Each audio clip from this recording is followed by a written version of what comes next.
Khasi Traditional Medical Institute KTMI halum Sohpetbneng Riboy, Khasi Hills Autonomous District Council KHADC, Kabalabe ka Tribal Affairs ka Sarkar India kala bandang Shimpor ban pentrikam.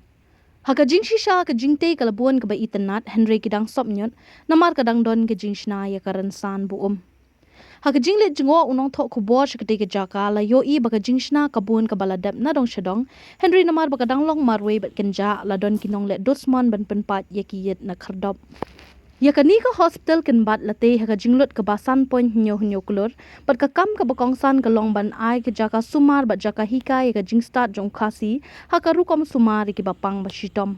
Hakajing shisha ka Khasi Hills Autonomous District Council KHADC kalabu thong ban pendap ekani ka jingte bat ban pli ho usnam arja arpo Henry hadu manta klempat dep satya.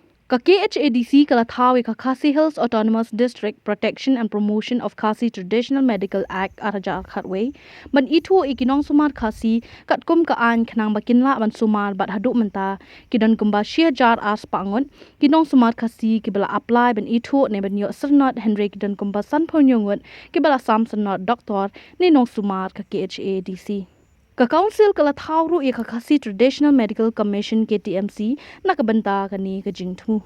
Kammen shwa UCM ka KHADC uba penyat sings em ula pentep baka council kala ai ban penyat ya ka Center of Learning Knowledge and Services COLKS ya kani ka Jaka Sumar. Watla kinong Sumar Khasi kilakmi lenti ban pentre kamno ya ka Jaka Sumar Henry imat kala ban kham shimpor namar badang don kam ban penbiang ya ka boarding ya ka om bat kiwe ki jingdan kam.